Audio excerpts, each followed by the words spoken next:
right, we are back with another edition of Virginia Carolina Deer Tracks podcast. What's up, Shawn? What's up? I'm back. back. I see you way over there. Yeah. I think I do. What's up, dog? We are Sponsored pleased. by Busch Light. Sponsored by Busch Light. They were out. I wish we were. Oh yeah, Yeah. me too. But let me introduce our guest. We got a very special guest with us today. Gentleman came all the way from Iowa just to hang out with us. Yeah. That's a fact, It actually. is a fact. I mean, we might Yeah. be putting a little spin on it. I mean, but, the whole NDA training thing was a good front to come see you guys. But yeah. Yeah. But let me introduce everyone to Curt Headington here. Yay. Howdy. He is with our As UC Spencer Hunting Wood Club. would say, howdy, you beautiful people. Yeah, we gotta come up with our own tagline. Gotta come up with something. Mm-hmm. Anyway, what's going on, Curt? Dude, loving it down here. Yeah. You guys got a pretty rock star crew. Down here, obviously, we're doing the second annual UC Hunting Properties training event. So sorry, guys, I keep turning my head. Hopefully that mic's picking stuff up. But Bill, your guys' broker, was very gracious to offer up. Oh, look at that. Your guys' location. So I mean, now we're in studio in your guys' building, your real estate firm. This is pretty cool. But great group. I don't know definitively, but I'm saying 5 or 6 states represented. I think Yes, with sir. I attendees. think it was. Yeah. Yeah, at least. Man, Tennessee, Arkansas, Georgia, it just keeps it's up. Yeah, Yeah. a lot Kentucky. of you guys from Virginia, Kentucky. North So Carolina. yeah, North Carolina. You're right. Yeah. So we're gonna have the third one in Iowa with you during deer season. Is that right? So We get you- yeah, quick. Yeah, come on up, brother. I got management goals that need to get hit. You know what I'm saying? We're your guys. Yeah, I believe you. Tyler Arnold is too. He reminds me, but now he's an Iowa resident, so it doesn't matter. But no, you know, we kind of got this thing rolling last year. Hosted a bunch of agents. I think we had low 30s or something. Of course, easier because we were in the Midwest. But we did. We facilitated the National Deer Association Deer Steward 1 course.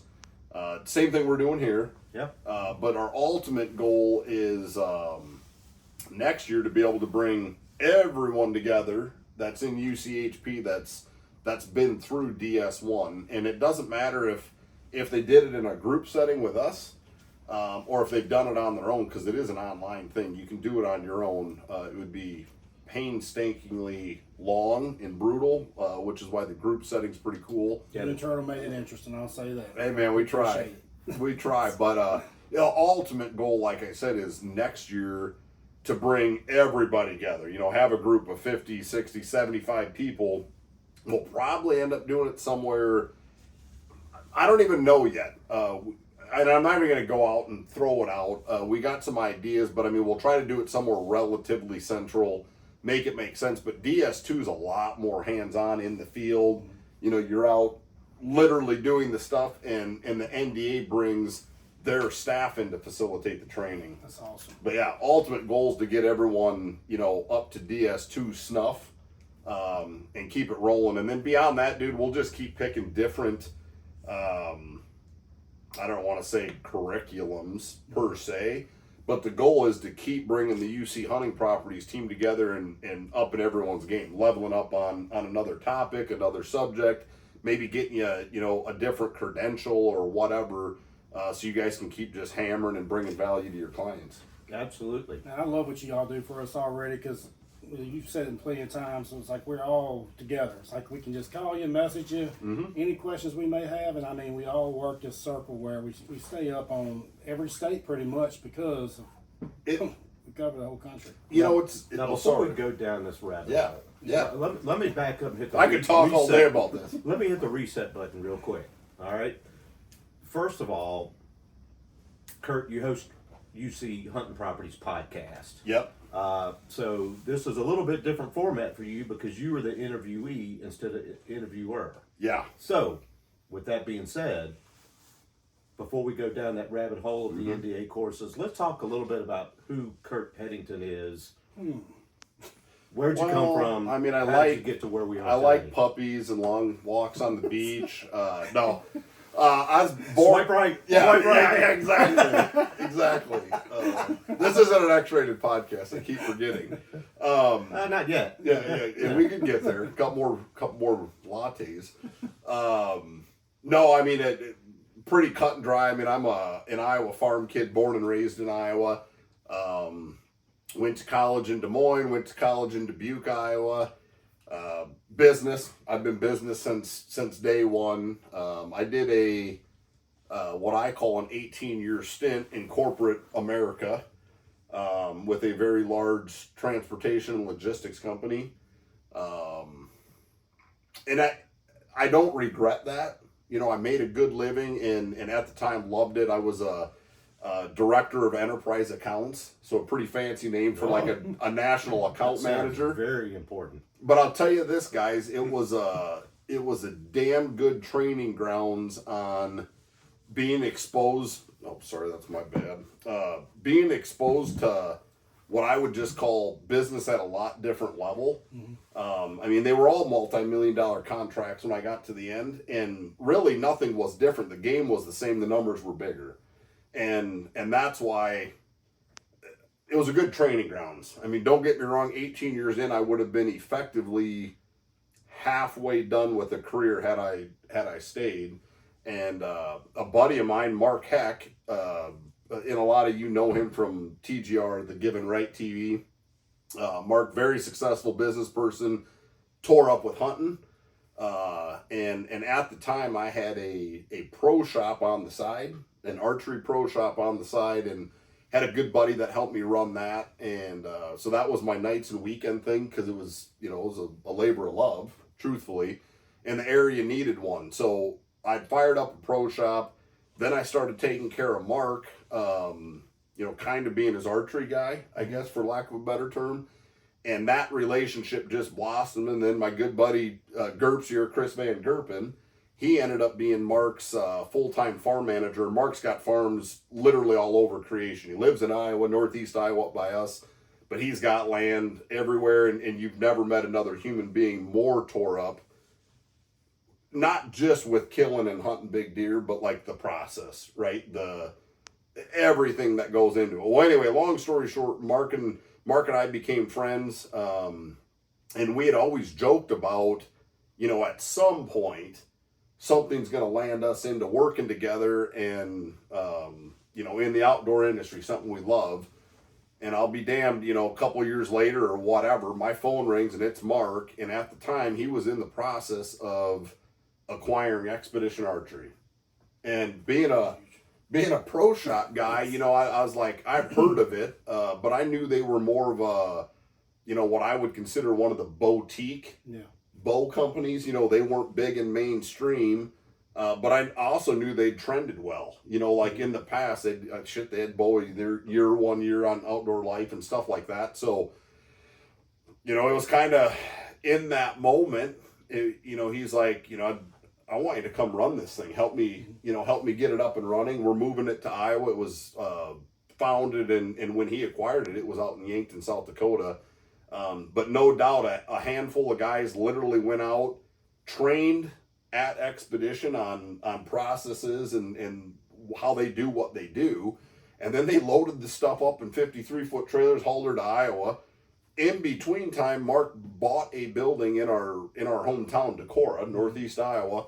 And lo and behold, I mean, that kind of started my, I guess, semi-career in the outdoor industry, being on the other side of it, being a manufacturer and not like on the pro staff side. So that was interesting. And my background is not manufacturing, it's sales.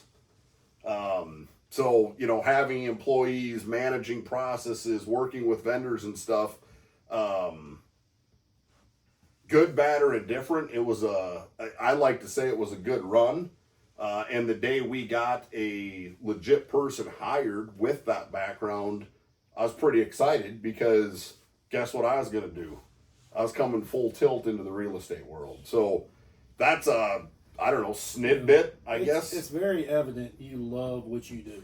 It comes out every time you talk that you love what you do. And every time you mention Iowa, my only person that just automatically that gets big deer pops in your head when he says Iowa. Yeah. I see big deer. Yeah. Every time. You know, and I grew up basically with it, you know, so you're kind of oblivious. I've seen the pictures of deer you killed. I gotta say. And I'm a competitive bugger, right? So like I'm proud to be from Iowa, and I'm proud Iowa's got the deer we have and stuff, but I'm also a realist, and I've come kind of full circle on this, right? Like I always said I'd struggled to truly go and hunt, you know, whitetails anywhere else.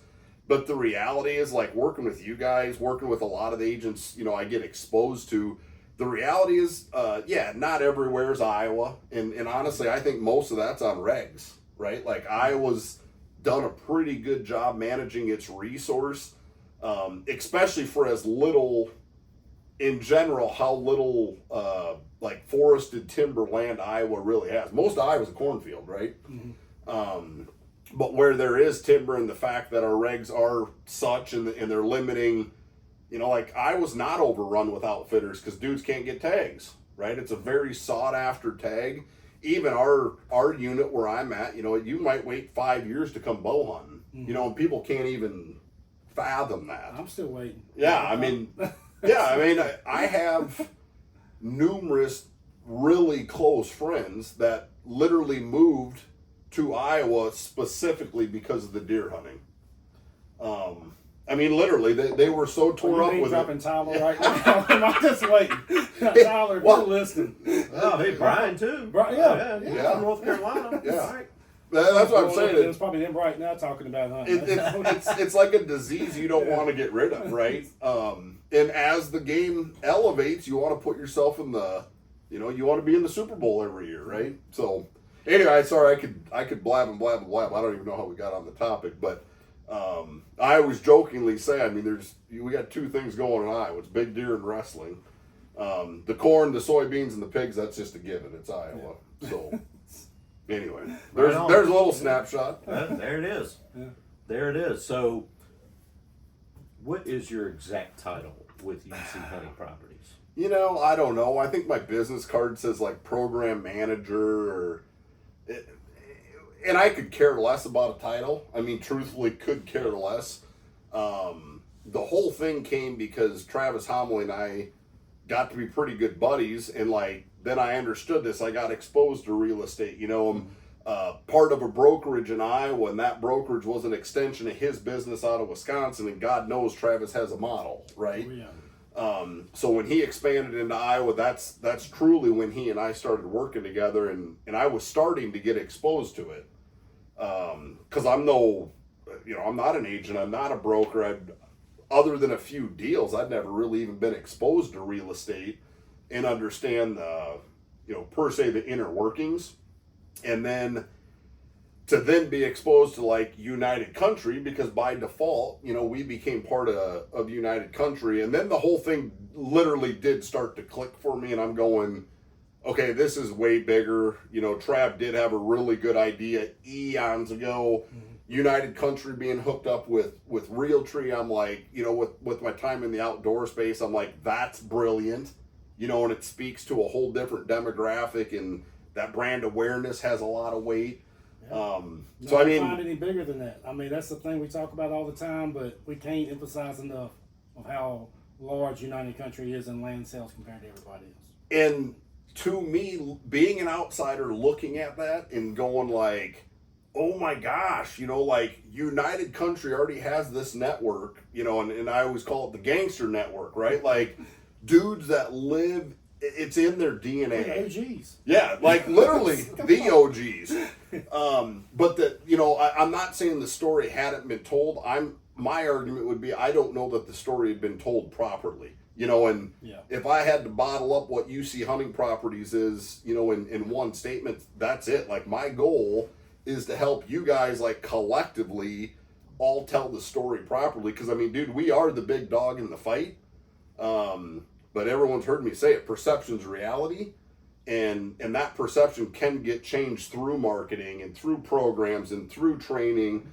And really that's all I'm really here to do is be that conduit, you know, into the the outdoor space, I guess, in general. Sorry to keep bumping that. And I love it. You know, I mean, I do have a lot of contacts in the outdoor space in general, and that's fun to bring those partnership agreements, you know, into our members and be able to, I don't want to say flex it, but in the same, like, it's just another add-on for you guys to bring value to your clients. You know, why do they pick you guys to list or buy? You got to separate yourself, and you got to, you know, almost create a different level of expectation. Like, you work with us because we are the experts, and it doesn't matter if we're in Virginia, or if we're in Iowa, if we're in, you know, South Dakota or out in Montana or Colorado. Like, we have a network of badass real estate agents. Yes, sir. That, you know, and most of them have never really put themselves in a niche, and the reason is because they're moving fast, dude. They're making deals, they're making things happen. So I love it, and I get excited just talking about it. So. Well, we do too. Yeah. Quite honestly, I mean, you know, trying to think how to phrase this correctly, but you know, Shawn and I, you know, we talk about living the lifestyle.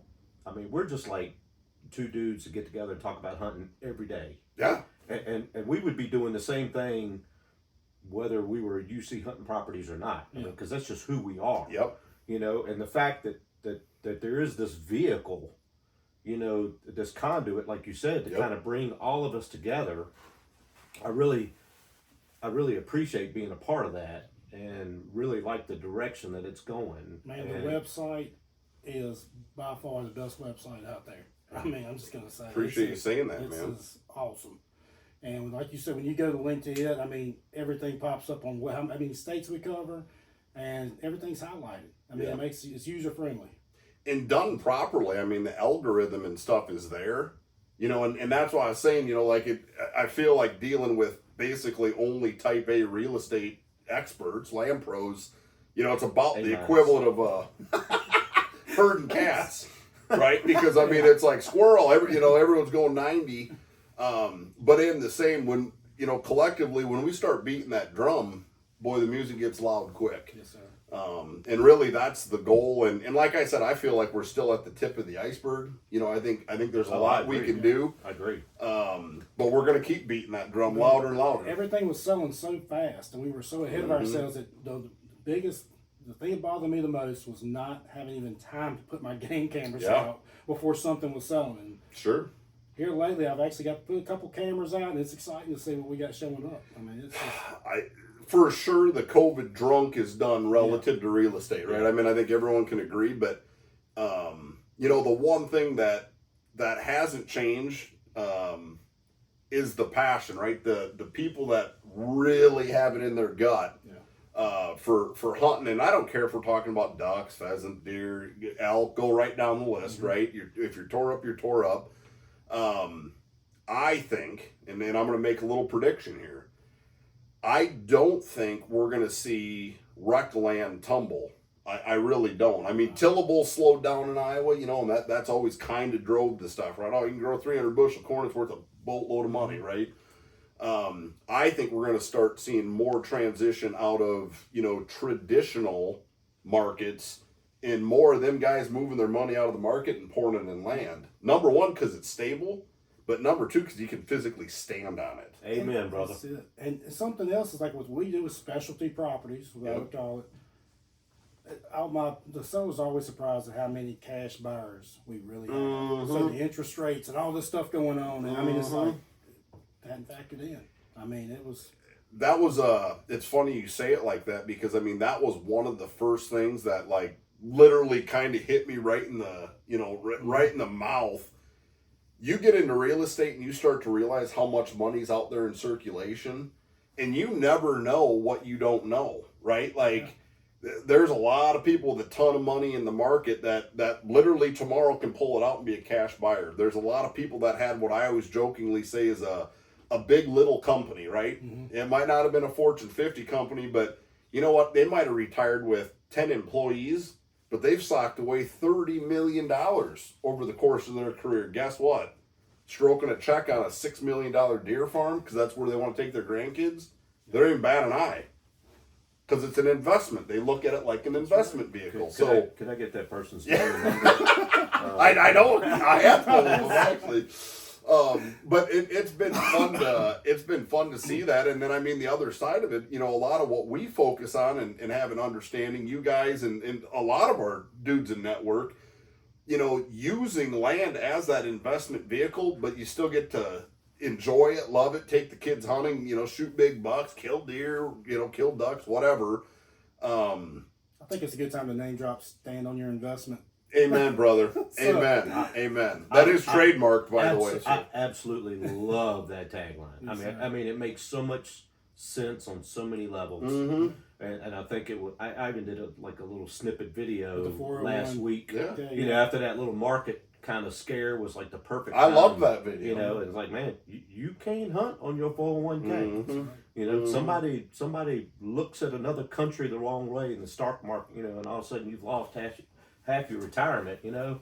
And I feel like land's one of the only things that really can't be manipulated heavily, right? Like, I mean, once you have it and it's in your control, who can really tell you what to do with it, honestly? Yeah. Like, and that's the cool part to me is like, you can take any farm, hypothetically, can get bettered, right? And just owning it and holding it, statistically speaking, you're appreciating at, you know, 5 to 6% a year. Now you develop it and you have the perfectly placed food plots and this is groomed and there's a trail system and you created access and guess what? You just enjoyed it for 10 years. You enjoyed the process, you enjoyed hunting, and then you get to the end of the road and you go, oh my gosh, I can sell this for $2,000 more an acre than you know, it's like the profit margin too is mind blowing to me still, because I make it quick. I had a client that bought property from me 3 years ago, had timber on it, 134 acre tract, and literally cut the timber on it after he's been hunting it for years. And it's like, I want to sell it. And he told me the price he wanted to sell. I'm like, no, it's not happening. We're going up. yeah. I mean, because it's like I'm looking at food plot potential. Yep. I'm looking at two buffer seas, everything about it. And it's just, Yep. it's crazy. And that was 3 years, and it's worth it. And that's my point. Like, I cannot think of a single. What else can you do that with? Honestly, like. I'd like to know if there's anything else. Well, that's my point. I mean, that. I think I read a stat one time reading a book, you know, that like one common thread with millionaires is 75 or 80% of them, you know, have real estate in their mix of how they made that money. And this is self-made people. And I look at it and I'm like, you know, any landowner in Iowa that's got 100 acres on paper is a millionaire. I mean, you think about that, right? It's crazy. And then what we do to specialize in what people would consider lesser ground, you know, maybe it's because you can't farm it, maybe it's because it's timber, you know, whatever, maybe it's wetland, yet we can develop that and create a value in that land that's inherent to just owning the land. Like I said, it's so weird to me to think about now, because I'm like, yeah, I mean, to your point, Shawn, I mean, when you really think about it, that story is exactly why we're important. Exactly why we bring value. You know, not knocking on other real estate agents at all. well, I will. But somebody, yes. that's not a specialist in that kind of situation, if Joe Customer calls real estate agent Smith and says, "Hey, I want to sell my land for this low number," they're going to be like, "Okay, great.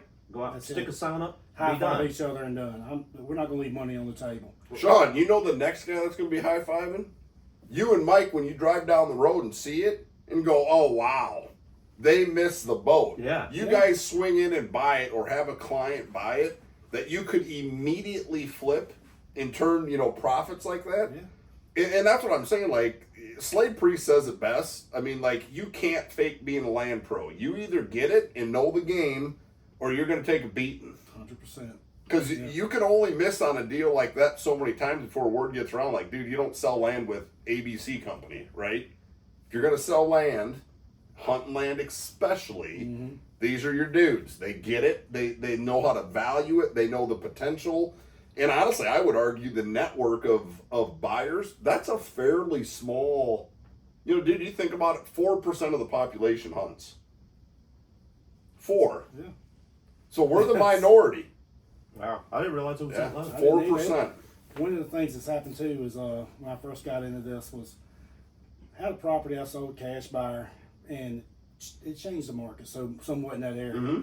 And an appraiser literally wanted me to sell her father's property not that far down the road, because she says, well, the whole thing is, though, is suppose it's not a cash buyer because we can't put an appraisal on those big deer you're talking about. And I said, watch me. That was the best deal I had that entire year. And it is the fact of, we're a little crazy. I have to admit, and we're all guilty of it. Yeah. I mean, you said earlier, if you have a property with a 200-inch deer on it, it's not going to be on the market. It's pretty much going to go immediately. Well, how do you value that? You know what I mean? And my point is, it's worth what anybody will pay for it that day. And there are some dudes that will pay to have a free range 200-inch deer. If you can prove it. I'm going to go buy a lottery ticket now. Let me know where he's at. Just saying. And all that connects back through the whole management play. And that's why I'm saying, like, that's the lifestyle. That's what we do. It's not just, hey, I go hunting on the weekends. Yeah. You know, right. It's a 24/7, 365 disease that you don't want to get rid of. That's right. So Absolutely not. And, you know, just to change gears a little bit. Sure. When you talk about land pros, right? That's, you know, let's talk about why you're here in Virginia right now, and what we're doing over the next day or two. You know, that's part of being a land pro. So talk about the NDA course and sure what we're doing and yeah. So the NDA, or National Deer Association, you know, we partnered up with those guys last year. And anyone that's not familiar just needs to go out and get familiar, because that truly is an organization that you know, has their finger on the pulse of what we're doing. Right? They're I think everyone's heard the term, you know, QDMA, you know, quality deer management. That's now NDA, right? So the organization has changed, but the principles of what they stand for and what they're doing, that hasn't changed. So in that, they have different levels of training, and the public can do it. You know, obviously we're doing it collectively as a team. But if you're not familiar or want to get more familiar with all things deer, and it's not just hunting, right? It's the habitat, it's the biology, it's forestry, all of it. It's everything. It's habitat. That's why that exists, right? And the more people that are educated on what makes good, the better it is for all of us collectively as hunters, right? The more people managing, you know, in a perfect world, is the more balanced the herd is, the bigger the bucks are, the more success everybody gets to have. So, you know, we're big fans of what the NDA has, and it's, I guess, from a professional perspective, with you guys being land pros, you know, it's that check mark, right? That I am an NDA Deer Steward 1, I am an NDA Deer Steward 2. To me, that's no different than getting any other, you know, professional credential, right? So, to me, it's just part of the game, and I'm glad that we're partnered with those guys and they let us do trainings like this, because I think there's agents that are maybe a little intimidated because they're not as in depth, you know, day in and day out like a lot of us. This is that's what I'm going with it, right? It helps, you know, somebody that's not in the game at that level, it helps them level up, right? And at the end of the day, that's, I mean, development's development. Yeah. So. yeah, absolutely. I had a moment today during class that, Oh boy. oh yeah, This about to get weird. yeah, no, it wasn't that kind of moment. It wasn't good. But you know, we're sitting there and we're going through the stuff, and at the same time, my phone's going off with my cell phone cameras. He's over here elbowing me. Yeah, you know, bachelor group coming in front of the camera and all at the same time, and I'm just like going, man, how great is this? I'm just like 100% immersed. We do this for a living. We get to do this for a living. Yeah. This is awesome. Well, that's why when I told you guys today, like, everyone's going 90 mile an hour, right? And everybody's out, you know, busting ass trying to make things happen and do business. And the reality is, an outsider looking in, there's a lot of people that are like, these guys are living the coolest life. You're making a good living. You're out walking farms. You know, you're talking to the farmers. I mean, honestly, what else would you rather be doing? I literally had to go sell a house after I showed the farm. I had blood coming down from my ears. And another agent looks at me. All cut up. And she was like, "You really do enjoy doing that, don't you?" And I was like, "Yeah, this house, I enjoy." I get it. Out there. That's man. I get it. Man. I totally get it. Well, I'm glad you had a moment today, Mike. Yeah, I did. It was just a. At your age, I mean, that's wonderful, man. Yeah, this is getting ready to turn X-rated really quick. Turtle, are you playing bartender? That'd be great. Oh man, yeah. You know, I didn't. You know, as far as this goes, I mean, I think we've at least covered the nuts and bolts of what I wanted to get in today. You know, I know you've had a long day. We got another day tomorrow. You know, so I certainly didn't want to keep you all night. Is there anything else that you want to cover, that you want to talk about as far as UC hunting properties or what we got going on? I think the biggest thing, you know, and what I really want, you know, I look at you guys as my client, right? Like, how do I serve my agents that are part of this network, and how do we make that better, more robust, you know, and obviously some of that's like, yes, I'm trying to bring partners into the fold where you guys are getting hooked up with discount codes. Some of those you can pass on to your clientele and beef it up where, you know, the brand awareness goes up. Because, I mean, having Realtree as a, you know, what I would consider our main partner, that's huge. And I've had people say, well, you know what, dude, like, time's kind of passed on. Like, you know, Realtree was the 90s brand. And I'm like, you know what, listen, I'll tell you right now, I'll bet you dollars to donuts in rural America, you couldn't find a 65-year-old landowner that doesn't go, damn, dude, I grew up watching Bill Jordan. I grew up with David Blanton or Michael Waddell. Or my wife knew nothing about hunting before me. Nothing. Now she's killed her first year. Anyway. Nice. Now she still knows nothing. Yeah. She knows nothing. I'd have to question how bright she is. I mean, she is your wife. When she sees a real tree, She picked you, Shawn. She sees a real tree. She's like, I know what Realtree is. Right. There is no one out there. Everybody knows what Realtree is. It's a monster brand, and I guess that's the one thing I would tell, you know, other agents or clients or whoever's listening. You don't know what you don't know, I guess is how I'm going to say it. Get involved. You know what I mean? If you want to be the best, you got to run with the best, and that's who I truly feel our members are. It's the aces. There's a lot of UC agents, and a lot of them are brilliant. But the ones that are playing in this space are part of our team. And that network's got a lot of weight. And our goal is to help, like I said, keep moving that bar up and changing that perception. Well, it's the big thing with us is we'll see other listings come up with other agents. And I'm looking at that property going, how did they get this prime piece of hunting land? And they're taking pictures from out the truck window or car window. And I'm not trying to, I am that guy. It drives me crazy. Yeah. And we're going, all that. We'll pull up new listings all the time, and it'll be like, you know, some farm, and there's like 3 pictures, and I'm like, what in the world? Oh my god. Well, you know, like by default, it's the dude's uncle or something, right? Like, there's no way they truly like won that listing. And good, bad, or indifferent. I mean, I love the stories when you hear about, you know, whatever. Johnny Farmer's going to sell his farm, and his kid's a real estate agent in town, and he don't get the listing. You know why? Because Johnny knows what his farm's worth. Yeah. And he doesn't even know if his own kid could represent it properly. So this is specialized, and that's what I love about it, right? Like, it's fun hanging out with you guys, and it doesn't matter where we're at in the country. This is what it feels like. You know, it's like a big family.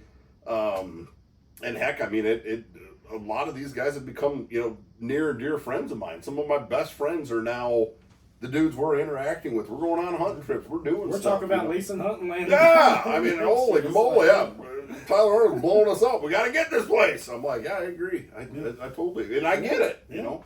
So no, I appreciate the invite to jump on with you guys. We love what you guys are doing. I love the fact that anything that's bringing exposure to, especially our agents, you know what I mean? When I say ours, I'm talking the UC Hunting Properties Network.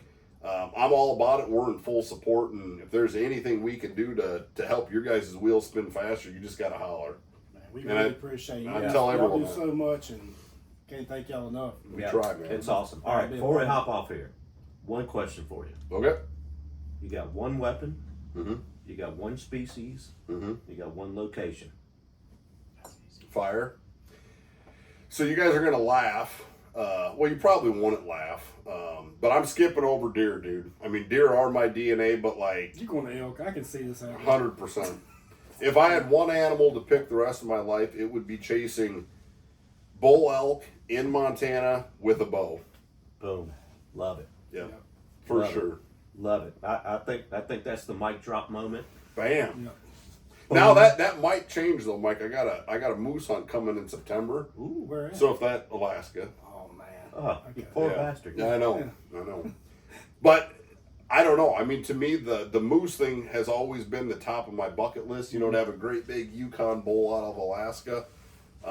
So say that happens, I don't know if it'll change my mindset. Like I need to do this again, but I know I've been elk hunting for I don't know better than 12 years now, and like that's hands down what I look forward to the most is a big bugling elk in your face. You're chasing them like it don't get any better.